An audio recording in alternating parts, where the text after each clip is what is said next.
Hi hello नमस्कार, तुमचं सगळ्यांचं एकदा आपल्या काही नवीन व्हिडिओमध्ये मी सीमा खूप सारं स्वागत करते. आणि आज आहे गुढीपाडवा. तुम्हा सगळ्यांना गुढीपाडव्याच्या आणि नवीन वर्षाच्या खूप खूप साऱ्या शुभेच्छा.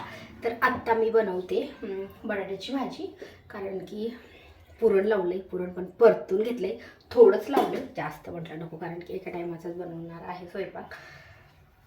आणि आत्ता बनवत आहे मी बटाट्याची भाजी. अजून कणिक भिजवायची राहिली आणि भजी पापड्या. तर थोडासा उशीर झाला आहे, कारण की ना मला सकाळी ना सर्दीचा इतका त्रास होत होता, अजून पण होतोय. पण म्हटलं आता थोडासा व्हिडिओ काढते. त्याच्यासाठी मी कधी कधी पूर्ण स्वयंपाक तुमच्यासोबत शेअर करत असते, की आमटी कशी बनवली आहे, पुरण कसं बनवलं आहे. पण आज माझी तब्येतच बरी नव्हती, आत्ता पण त्रास होतोय, पण म्हटलं थोडासा बनवूयात. तर तुम्ही जर चॅनलवरती नवीन असाल तर चॅनलला नक्की सबस्क्राईब करा. त्या साईडला बेल आयकॉन आहे ते पण क्लिक करा, जेणेकरून माझ्या प्रत्येक नवीन व्हिडिओचं नोटिफिकेशन सगळ्यात आधी तुम्हाला भेटेल. स्वतः हिरवी मिरची थोडीशी कट करायची राहिली आणि आमटी पण झाली. इतकी मस्त आमटी झाली, मी तुम्हाला दाखवते. फक्त त्याच्यामध्ये थोडीशी ना कोथिंबीर घालायची राहिली. तर शिजली होती म्हणून मी बंद केली. आणि हे दोघं आहेत ते मंदिरात गेले दर्शनासाठी, आणि नंतर थोडंसं साहित्य पण आणायचं होतं. तर म्हटलं ते गेले तोपर्यंत व्हिडिओ काढा, कारण की रुद्राज असं इतका बडबड करतो की काढूनसुद्धा नाही देते. स्वतः आमटीचा गॅस चालू करते आणि थोडीशी त्याच्यामध्ये कोथिंबीर टाकून 2-3 मिनटं अजून छान उकळू देते. ती आमटी अजून छान टेस्ट. सो बघू शकता एकदम मस्त झाली आहे आमटी. मस्त कसं कट आलं. आता ह्याला ना आपण थोडीशी कोथिंबीर टाकूयात. मी तशी थोडीशी ना मसाला असतो ना मिक्सरला लावताना, तर मी तशी थोडीशी त्याच्यामध्ये मसाल्यामध्ये पण टाकली होती. पण म्हटलं आता वरतून थोडीशी टाकली ना तर छान दिसती, नाही तर टेस्टीला तर खूप भारी झाली. कारण की आपण जेव्हा मसाल्यामध्ये टाकतो ना कोथिंबीर, तेव्हा आमटी खूप छान होती. कोणती पण आपण आमटी काढायची असेल एकदम मस्त.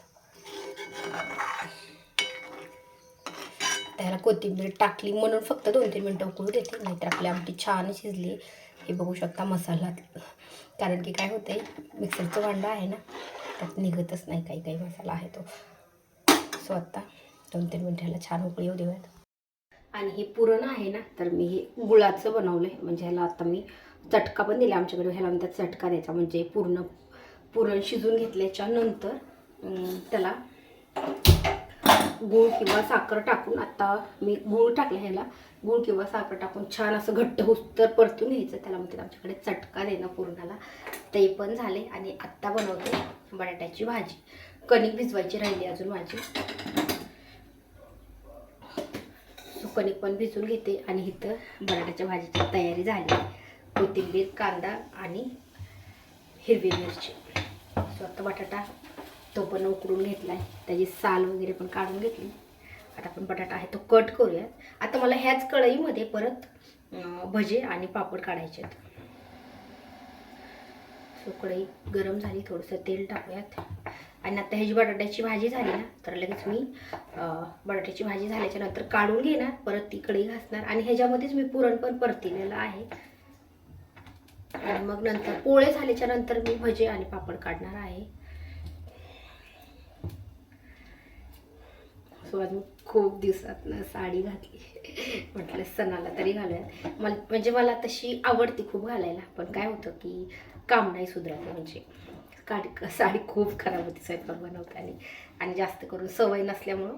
तशी तर मी आत्ता म्हणते, म्हणजे खूप दिवसापासून 1 वर्ष झाले रुद्राची शाळा जशी चालू झाली ना, तशी मी म्हणते की नाही आता मी सगळ्या साड्याच वापरणार आहे. म्हणजे टी शर्ट वगैरे, नाईट पॅन्ट किंवा गाऊन वगैरे नाही घालणार आहे म्हणते मी, पण नाही होते.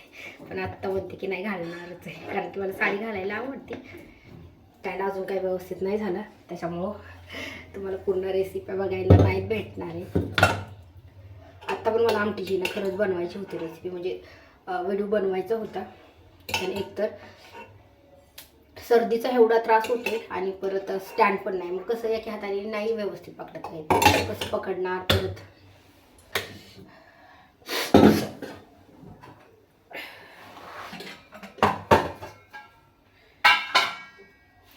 आता आमटी छान उकळली. आता आपण आमटीचा गॅस आहे तो बंद करूया.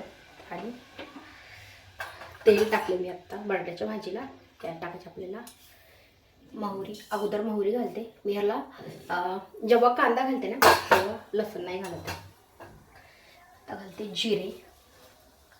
जिरे मोहरी छान तडतडली की आपल्याला ह्याच्यात टाकायची आहे हिरवी मिरची.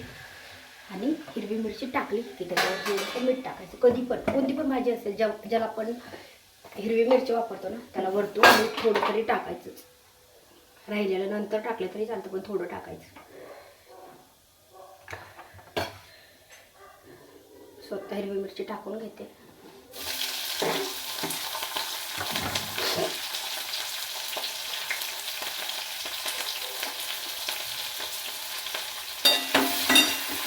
म्हणजे काय होतं, हिरवी मिरची जास्त तिखट असेल ना तर त्याचा तिखटपणा पण थोडासा कमी होतो. आणि हिरवी मिरची जेव्हा आपण खातो ना त्यात मी ह्याला बारीक नाही करून डायरेक्ट तुकडे करून टाकले तर तो जास्त तिखट नाही लागतं खाताना.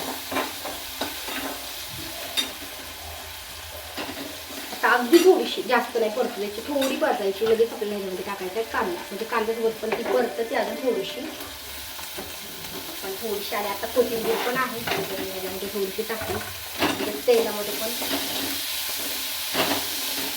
परतली ती भाजी आहे ती छान होती.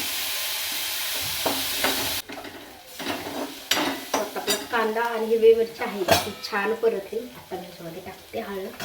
मी ह्या सर्दीच्या ॲलर्जीमुळे ना मागली 2 महिने मी गॅप पण घेतला. व्हिडिओ वगैरे नव्हते बनवते आणि हॉस्पिटलमध्ये पण गेलते तर तेव्हा मला चांगला फरक पडला होता.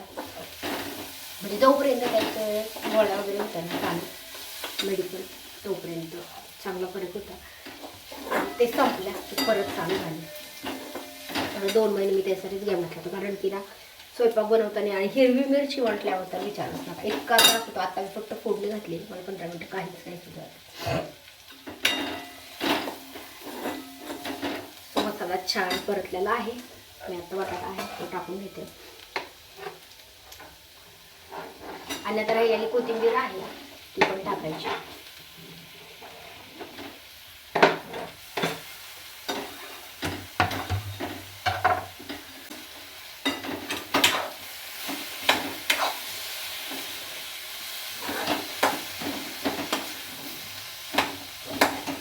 मस्त झाली. फक्त आपल्याला 2च मिनटं छान परतून घ्यायचे आणि लगेच बटाट्याची भाजी शिजते. कारण त्यातनं अगोदरच शिजवून घेतलेला आहे बटाटा छान. आता पीठ भिजवायचं ह्याचं पोळ्याचं आणि लगेच थोडंसं 10 ते 15 मिनटं भिजवून देणार आहे. मग पोळे लाटले की मग फक्त राहते भजी पापड. त्याला काही जास्त नाही लागत ते. बटाट्याची भाजी कशी झाली ती दाखवते. मस्त झाली. बघू शकता. तरी पण ह्याला कढीपत्ता नाही. कढीपत्ता असेल ना तर अजून भारी लागते. खायला पण लागते आणि दिसायला पण छान दिसतात.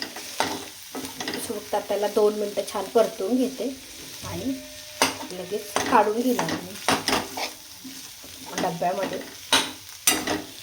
मस्त आणि आमटी तर बघू शकता इतकी मस्त झाली. आणि ह्याला ना कमी गॅसवरती खूप वेळ शिजू द्यायचं. म्हणजे जसे आपण चुलीवर कसं खूप वेळ आमटी किंवा भाजी खूप छान शिजू देतो तेव्हा किती टेस्टी लागते. आमटीचं सेम तसंच आहे.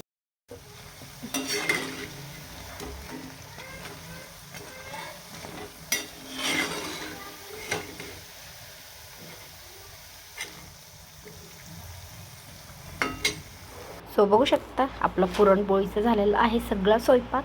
तर व्हिडिओ कसा वाटला कमेंट करून नक्की सांगा. व्हिडिओ आवडल्यास लाईक करा आणि चॅनलवरती नवीन असेल तर चॅनलला पण नक्की सबस्क्राईब करा. त्या साईडला बेल आयकॉन आहे ते पण क्लिक करा जेणेकरून माझ्या प्रत्येक नवीन व्हिडिओचं नोटिफिकेशन सगळ्यात आधी तुम्हाला भेटेल.